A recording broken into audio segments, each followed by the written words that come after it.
সময় সংবাদ। তথ্য উপদেষ্টা নাহিদকে 24 ঘন্টার আলটিমেটাম মামুনুল হক।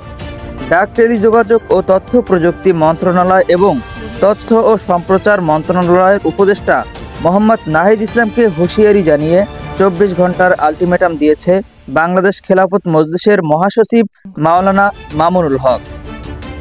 শুক্রবার রাজধানীর শাহবাগ চত্বরে বাংলাদেশ খেলাফত ছাত্র মজলিস আয়োজিত শিক্ষা সমাবেশে এক হুঁশিয়ারি দেন তিনি। মামুনুল হক বলেন, তথ্য উপদেষ্টা নাহিদ সাহেবকে সতর্ক করি, আমি তার দৃষ্টি আকর্ষণ করতে চাই। মামুনুল হককে চিনেন না। আমার বিরুদ্ধে অনলাইনে ফেসবুক, ইউটিউব কর্তৃপক্ষ অঘোষিত নিষেধাজ্ঞা জারি করে রেখেছে। আমার বক্তব্য প্রচার করে শতাধিক জাতীয় গণমাধ্যমের অনলাইন পোর্টাল রেস্ট্রিকশনের শিকার হয়েছে। আপনারা ওখানে বিলাসিতা করেন। বৈষম্যের বিরুদ্ধে এই সংগ্রামে আমাদের সমস্যাগুলো সমাধানের কোনো চিন্তা আপনাদের নেই। আপনারা উপদেষ্টা পরিষদ কখনো রাষ্ট্র পরিচালনা করতে পারবেন না আমাদের সহযোগিতা ছাড়া।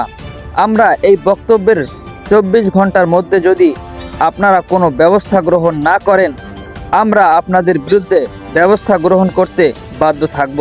তিনি আরও বলেন, আন্দোলন সংগ্রামে আমরা ছিলাম, আমরা রক্ত দিয়েছি, কারাবদ্ধ হয়েছি, অন্যায় অবিচারের শিকার হয়েছি, ষড়যন্ত্রের শিকার হয়েছি, যুদ্ধ করে বিজয়ের রণাঙ্গনেও ছিলাম আমরা।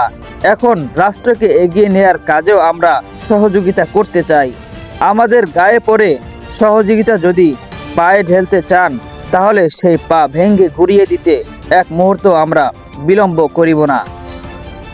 মামুনুল হক আরও বলেন, সকল শ্রেণীর শিক্ষা ব্যবস্থায় নতুন শিক্ষা ব্যবস্থা প্রণয়ন করতে হবে। আমাদের উপেক্ষার ধারা অব্যাহত থাকলে আমরা বেশি দিন চুপ করে থাকব না।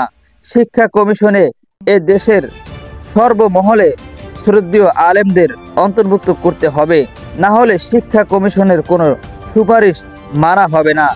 এছাড়া শাপলা চত্বরেও 2013 সালের হত্যার ঘটনায় তদন্তে আন্তর্জাতিক অপরাধ ট্রাইব্যুনালের তদন্তের দাবি জানিয়েছেন আল্লামা মামুনুল হক। তো প্রিয় বন্ধুরা, এই ছিল আমাদের আজকের ভিডিও। তো দেখা হবে পরবর্তী ভিডিওতে। আসসালামু আলাইকুম।